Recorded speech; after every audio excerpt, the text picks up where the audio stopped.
All right, Joint Ops fans, our favorite Austrian economist and economist in general is back on the YouTube channel. Thanks for coming back on, Bob. Glad to be here, Jimmy. So if you don't know what Austrian economics is, turn this off right now. Go to Mises.com or just Google Austrian economics. If you don't know what Austrian economics is, you're probably not going to work with us or invest with us, and quite frankly, we're not going to want to work with you. So you're not going to understand the value we provide, and you're not going to understand where we're coming from on things. So that's my spiel. Do you want to say anything, Bob, to introduce yourself? Sure. So I'm Robert Murphy. I am research assistant professor at the Free Market Institute at Texas Tech University. But as part of my consulting enterprise, if you will, I do a lot of work with life insurance companies, and in particular, working with people who use Nelson Nash's infinite banking concept. So I'm not in production of life insurance, but I do a lot of consulting and with other people, we have a training program to help financial professionals learn what we think is correct economics, the Austrian school, and then in particular, how to design life insurance policies to be a cash flow management system along the lines of Nelson Nash. And our graduates are at infinitebanking.org/finder, and Jimmy is one of them.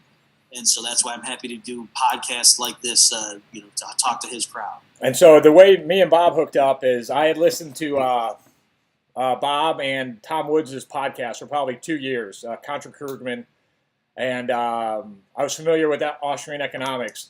And so I stumbled across Nelson's book, and I was like, wow, this sounds a lot like Austrian economics, this privatized banking. And then when I saw that you were like, yeah, this is in tune with Austrian economics, I kind of hit it full bore at that point. Yeah, exactly. And so in particular, so Nelson, just for those of your listeners who don't know the story, Nelson was personally mentored by Leonard Read, one of the heroes of classical liberalism, the founder of FEE, the Foundation for Economic Education. So Nelson has been, as he likes to remind people, Nelson has known Austrian economics for longer than I've been alive. But so there was this natural affinity there, but I think it was really Carlos Lara's insight to say that, these Austrians are great. They're going around critiquing the Federal Reserve, and they know that we need to return to sound money and get banking back in the hands of the private sector.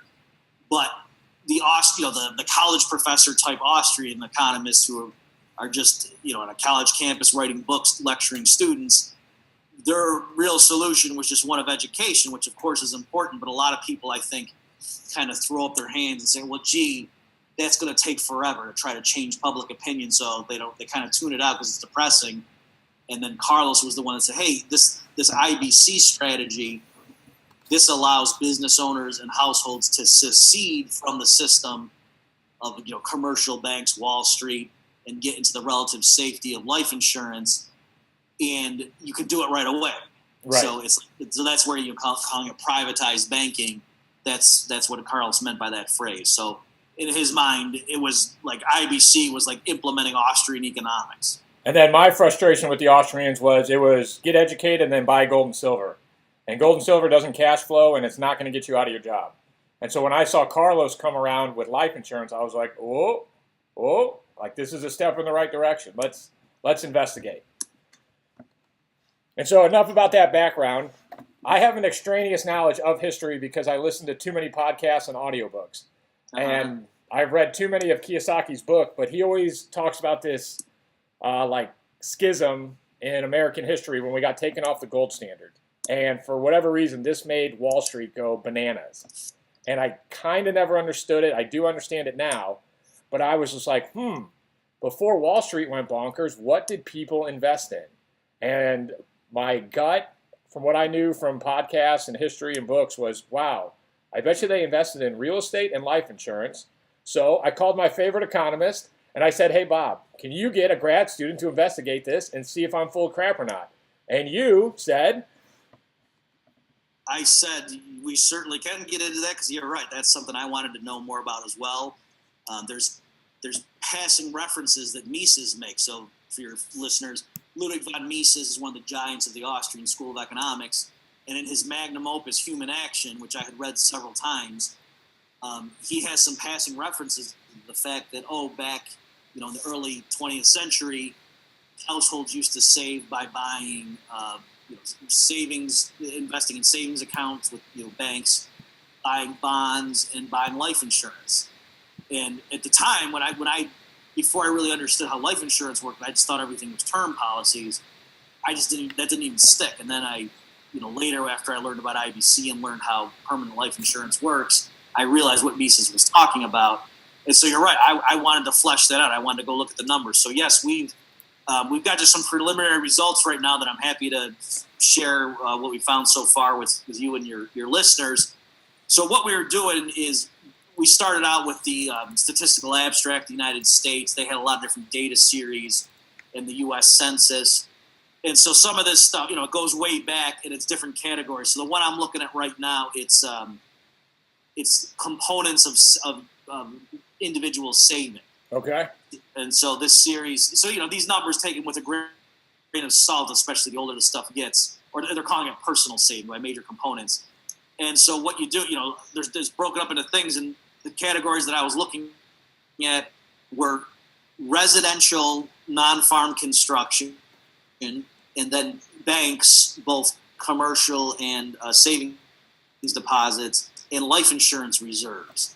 And going way back into the late 1800s and before the Depression, you see that these were major components of how households saved. So that's column Q, life insurance reserves? Right, yeah. Okay. And so I tweaked the file compared to what you're looking at, the raw thing that came from the Statistical Abstract. Okay. But I inserted some percentages. But yeah, it's in 1901, for example, there's 10% in non-farm construction, 8% in what is that? That's farm, and then there's 50% in banks and 10% in life insurance. And the thing is, it bounces around a lot. But in the later, 40s and 50s, you can see that they're roughly comparable magnitudes across these things. Like, so for example, 1956, the bank savings were about 11%, life insurance reserves were about 14%, and residential non-farm construction was about 30%. So there, again, what those figures mean, that's looking at savings, right? So so this isn't assets, this is savings. Okay. In any given year, they're looking at how much are people saving, and what are the components, what are the vehicles or things they're putting the savings into. And so again, these figures are volatile, depends year to year, but generally speaking, those were all three big categories. And so, your earlier observation, I think, is correct. That Boom! Back in the day, that people, did a lot, and also farm is in there too, but that's broken out separately. So what are we looking at here, Bob? What does 330 mean, or 4.97 mean? As for example, 1956. Those are in keep going right a little bit. Okay. You'll see the top line. It says in billions of dollars. Okay. So these numbers are the dollar figures in billions. Ooh. Okay. So it's saying every year how much in terms of billions did individuals in terms of their personal saving dump into these various assets. So column. Okay, so you can see yes. Column Q and column X are the important things. Sure. So yeah, you can see right there that individuals put a lot more in life insurance in those early years compared to stocks. All right, and that again, that lines up with this this sort of casual history that I picked up from people saying, like in the 1920s, you heard about the stock market boom and everything. Yeah. And the reason that was unusual was that even normal people, regular people, were starting to get into stocks. So because back then, originally that was not what average households did. Again, the way they would say, they might literally even just hold cash, because back, on the gold standard, the dollar retained its purchasing power. And so, what $100 bought you in the year 1800 was roughly what $100 would buy you in the year 1900. Right. Whereas of course now the idea of literally holding currency would be ludicrous. And stocks were very volatile, and that was considered like, a speculator's game or a rich man's game. That's not so, for sure, average households wouldn't put their savings into the stock market. That would have been crazy. And so I think that, these figures bear that out. While we're looking at this stuff, let me just draw something else to your attention, Jimmy. If you go to, for example, just scroll. So go left again so you can see the year. Okay. Get over there so you can pull the years up. Yeah, it wouldn't let me freeze the data. That made me sad. Yeah, I know. I was trying to do that too on this thing. I'm not familiar with my Apple problem. Back when I had a PC, I know how to do it. Yeah. If you go down to get the years like in the 30s. Okay. So Great Depression time.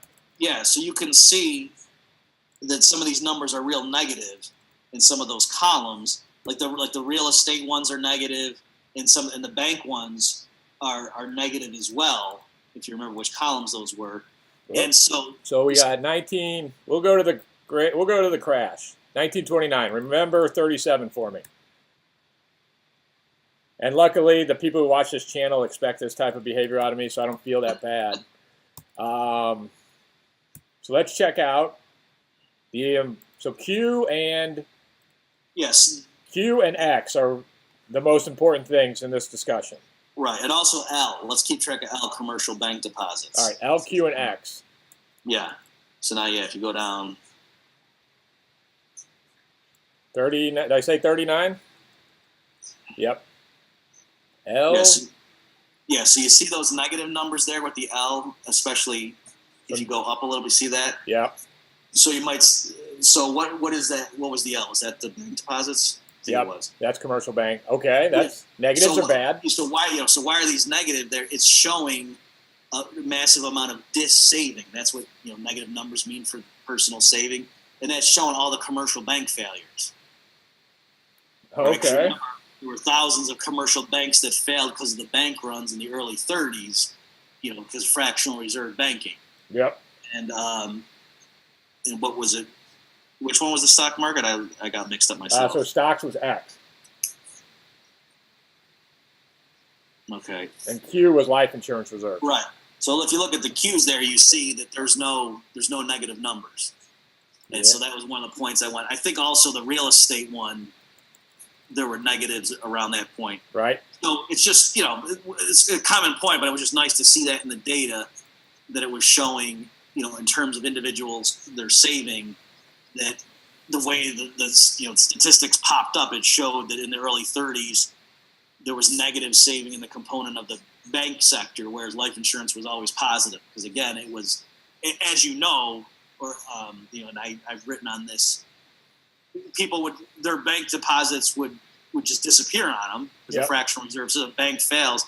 And that's partly why, if you're familiar with Milton Friedman's writings on the Great Depression, part of his problem was he was saying, in the early 30s, the money supply fell by a third. And I think a lot of people misunderstand it. They think that, you're saying the Federal Reserve was trying to contract?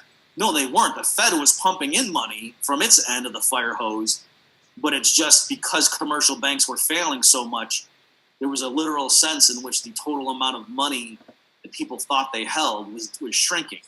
And so that's partly why prices fell so much and why, the early 30s was so bad. And so I'm saying that during this period, a lot of people who they thought their money was safe in the bank, they realized it wasn't. They went to their life insurance policies and took out policy loans, or maybe they surrendered the policy and got the cash surrender value. But, again, the point being that this data did support that. So I was pleasantly surprised, or not surprised, but glad to see that it shows up in these aggregate figures that, yes, there was negative saving from the banks, and yet the life insurance numbers kept going up because they withstood this storm of the Great Depression. And so I got to be honest with you, I'm really impressed by my gut right now that I knew this is what the numbers would say. Well, and it makes sense too. So let me I'll say one other thing about the numbers here, and then we can pull back and talk about the broader narrative. Okay. But you're not gonna. It's probably not worth trying to find on this because it's a different tab. Unfortunately, these data, like you can see, this one only goes from 1897 to 1956. Yep. And to get later data, we had to go, for different series. And I'm just going to say, this is why you're the economist, and this is why I'm the meathead investor.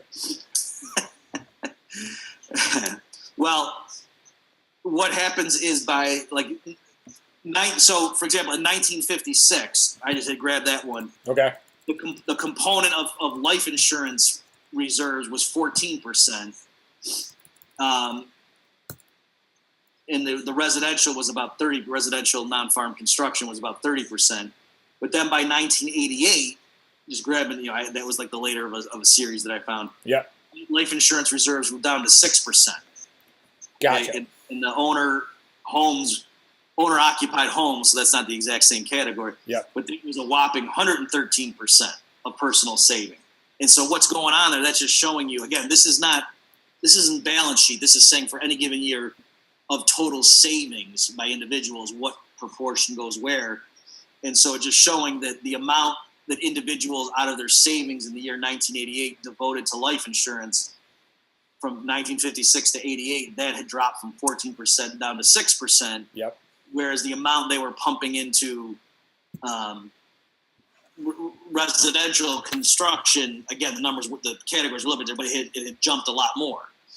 And so one thing about those numbers, the construction numbers, that's just the gross amount. So like if a household buys a $200,000 house and they have a $180,000 mortgage, the numbers we're looking at are picking up to 200,000. So there's other figures to us. So right. Those numbers are a bit inflated compared to the net value. But the point is that you can see from 56 to 88, I just grabbed those 2 years because those are the ends of the data sets I had. Yep. Individual households in the United States, they moved away from using life insurance as a savings vehicle and were more into real estate. And I'm sure they were more into stocks. I don't have the numbers handy. And that kind of, I think, corresponds with our rough understanding, but also why did that happen historically? Well, there were two big things. Yeah, can you get into why why would people leave life insurance in the 60s and 70s? We get off the gold standard in the same amount of time, and why would people run to Wall Street? Sure, and especially since, like we just saw, in the early 30s, when banks were failing, the life insurance companies were solid. So we know the stock market crashed and everything. So, so going off the gold standard was a huge issue in the early 70s that led to the massive price inflation, and so nominal interest rates spiked. And so what happened is there were a lot of people who were in conventional, plain vanilla, permanent life insurance, like whole life policies, and they were sort of a black box at the time. So imagine the life insurance companies, they had a bunch of these policies on their books, and then they bought a bunch of bonds and whatever that were rolling over, and they had promised the returns, and then all of a sudden you get a massive increase in price inflation and interest rates spike. So now, and then for people who aren't familiar, what happens when we went off the gold standard, the Federal Reserve could just print money out of thin air. Right. Sorry. Yeah. So up till that point, right, that the dollar had been tied to gold, $35 an ounce.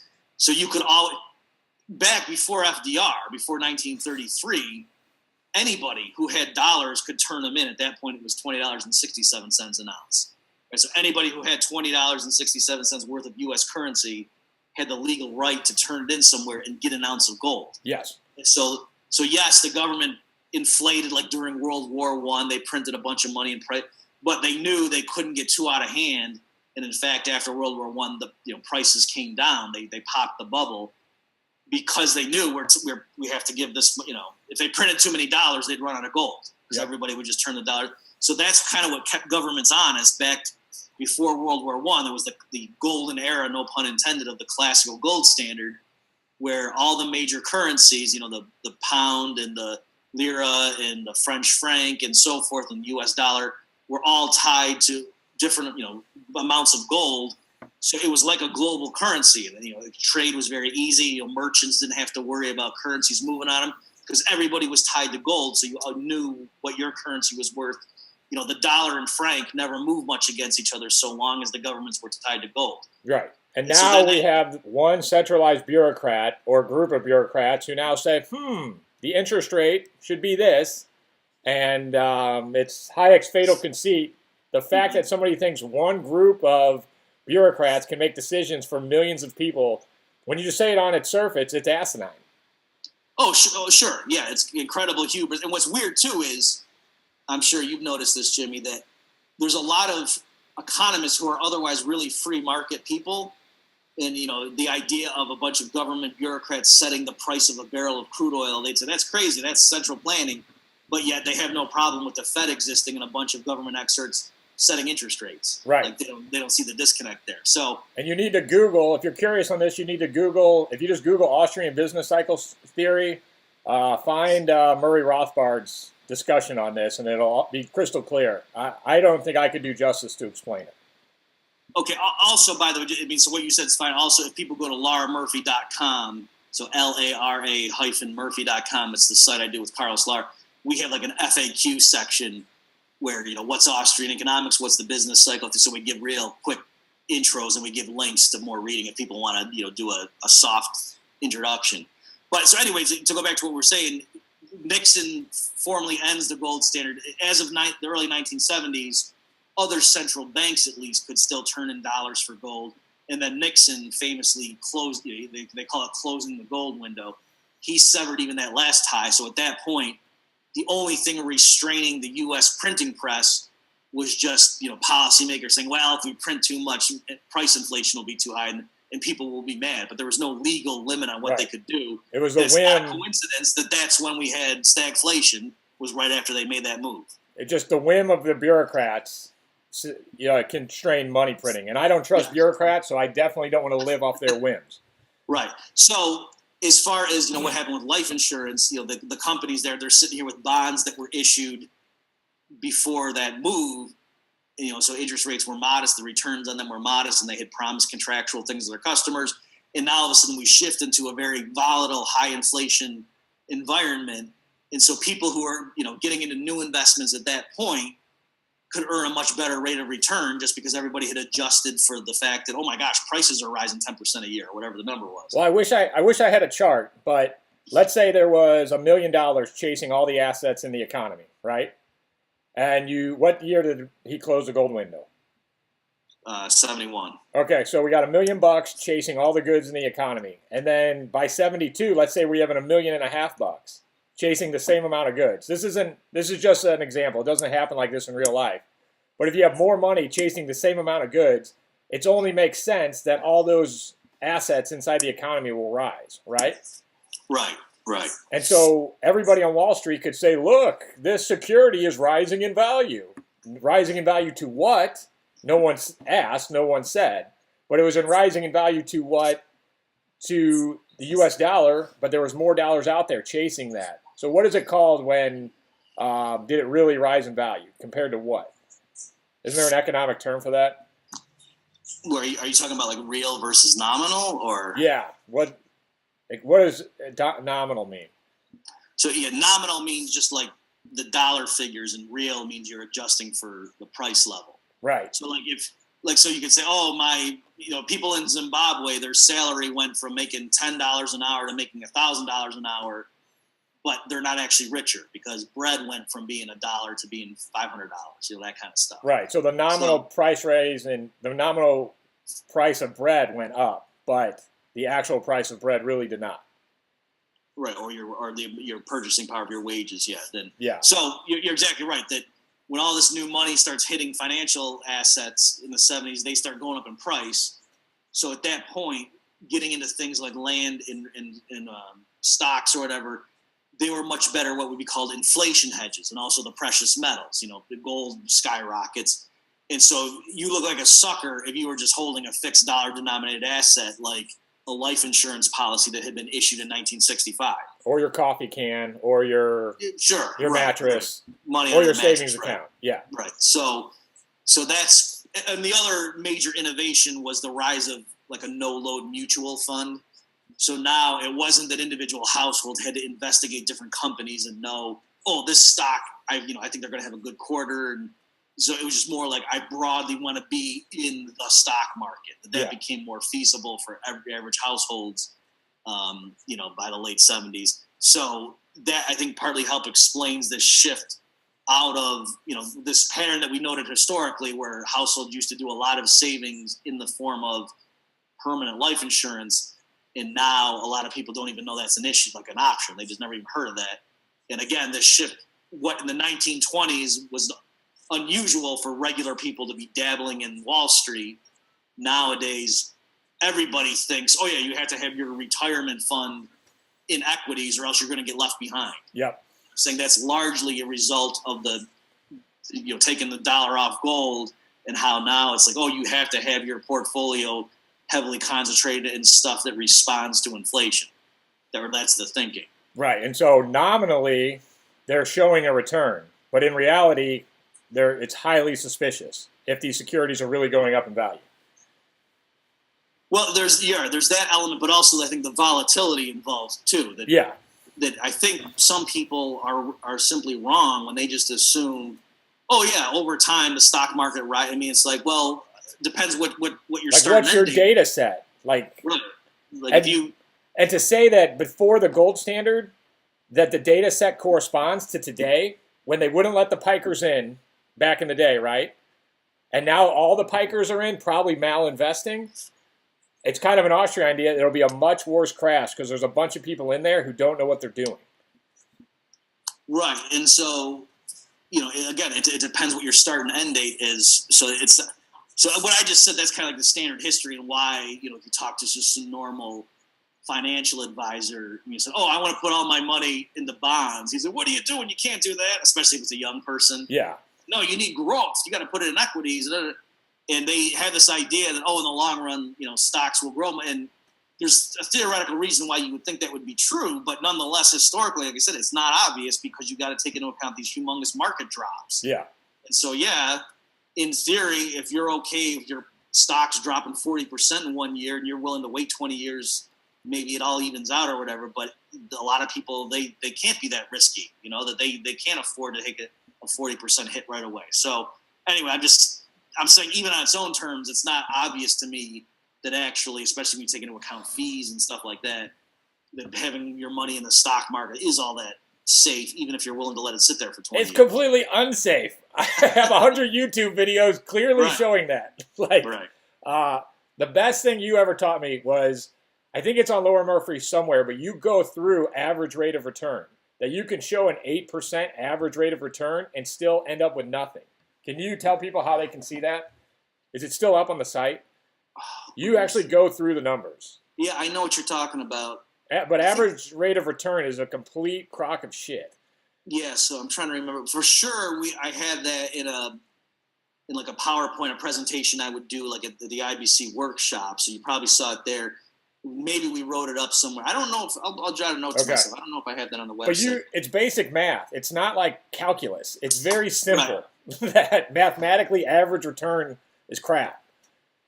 Right. And so, the way to sort of see it is that, if you're, here's one way. You start with a certain amount of money, and suppose call it 100K. We'll call it 100K. Okay, and so suppose the first year you have 100% rate of return. So now I have 200K, now I got right? 200,000, and then the next year you have a negative 50% rate of return. Now I'm back to 100. You're back to 100. Yep. But yet, if you just take the simple average of your rates of return, you would say, oh, plus 100, and then minus 50, and so you'd say, oh, over on average over 2 years I earned a 25% rate of return, right? Yep. And which sounds great, but you realize that would make you think if you put your money in that vehicle and it earns 25% per year on average, that sounds awesome. Yeah. But yet we just know you're treading water. You're going up and then back to where you started. Yeah. So I'm exaggerating the numbers there just to get people to see the logic that a lot of times some of these prospectuses that you get from mutual funds or whatever, or like when Dave Ramsey compares, trashes cash value life insurance and compares it with his favorite mutual fund and looks at what he calls the historical performance. A lot of times that may be the mechanism or the way they compute and tell you, here's what the average rate of return was in the stock fund when it includes years where the thing dropped. Yep. So you got to be careful there. That little arithmetical trick that we just walked through to see that could be very misleading, and especially with something like dividend-paying life insurance doesn't go down in value. Right, there's a flow. Like once your cash value goes above a certain thing, it doesn't go down. Well, and then what I hate most about qualified plans is S&P goes up 8% every year. That's great, but how much of that return is taxed? If you life insurance could get like a 2% return, and the fact that return isn't taxed is huge. Right. So that's the other. I mean, what we try to dispel here is I just hate the phrase the S&P goes up of an average of 8% annually over 100 years. And that just, it's a false statement, and it really pisses me off. Right, yes. There's lots of things wrong with it. Like you say, one is the volatility involved that, that might mask, that's not the same thing as saying if you put $100 into it in year one, then the next year you have $108, and then the next year you have, that it's not the same thing. Yeah, it's not compounding. When you go below zero, you're not compounding anymore. Right. And like you say, the other thing is taxes that, if they're not taking into account that. And also just, fees. Depending on how you have it in there, there might be fees they take out, and they typically aren't going to report that. They're just going to give you the gross figure. So, yeah, a lot of that stuff is very misleading. Somewhat fraudulent. But, so, I'm good on this conversation. I know we're going to talk about some other stuff in another video. But, well, let me ask you this. And it's hard to look at data and say real estate, because real estate means so much stuff. Like single-family houses is a lot different than commercial. And when you're looking at the data, were you able to find anything on – because I assume what my grandparents did, or great-grandparents especially, is they probably either invested with cash in their own house or paid it off quickly, and then they put the rest inside life insurance. So their retirement plan was to either own or finance their house to somebody else, or liquidate the house at some point and then live off their life insurance. Is there any way in God's green earth you can find data for that? We do have, I think, the raw data to kind of pull that out and see if that story holds up. I haven't crunched the numbers enough to say, but yeah, the tricky thing is, like I said, that they have real big numbers. So they do have different ones for farm construction, non-farm construction, and then that's broken down into residential and non-residential. Okay. So that we can break those components out, but the problem is the numbers look really big for the construction figures, like in terms of percentages. And I realize, I think what's going on is like what I said, that if somebody buys a $100,000 house and they have an $80,000 mortgage to go with it, I think the residential construction figure would pick up $100,000 investment in housing. Yeah. And the liability side would catch and an $80,000 increase in debt to banks. Yeah. So I just have to be careful that I'm doing apples to apples and looking at that. But yeah, I think we do have the numbers to break that kind of stuff out, at least to say, how are people doing it in 1905 compared to how are they doing it by 1955, and to see if there's differences in the way they do things like that. And the other thing I love about this data is they think our strategy is like crazy and like nobody's ever done this. And I'm like, no, dude, this whole Wall Street thing, it's probably like a 40-year historical anomaly. Like it has not been really tried and tested. You have not had like 2 generations of people go through this and get out unscathed.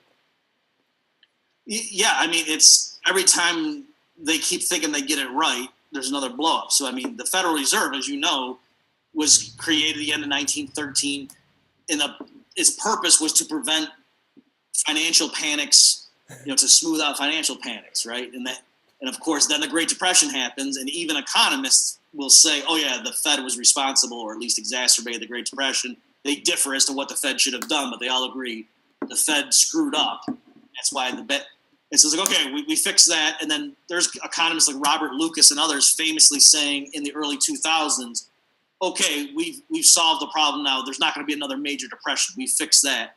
Oops, now this happened. So again, they keep saying, okay, we got it now. We're good. Trust us. Now it's going to be fine. And things keep blowing up, and they keep saying, wow, the financial sector was more complex than we realized. Who could have known that? Ooh, I mean, you think like a group of central planners may not be able to know everything that goes on with 330 million Americans and every individual decision. Maybe they can't account for everything. Is that what you're trying to tell me, Bob? That's what I'm Get out of here. I thought bureaucrats always got it right. Right. And the other thing, too, is besides the hubris, like, again, most economists wouldn't trust central planners to pick the price of electricity should cost. They're fine having them set interest rates. That's crazy. But also the corruption involved. Just use your political science now. You're literally giving the government a printing press and letting them buy their own bonds. Yeah. How can that be a good idea? That doesn't make any sense. I love it. Well, that's a good Austrian moment for the Joint Ops fans. Thank you, Bob.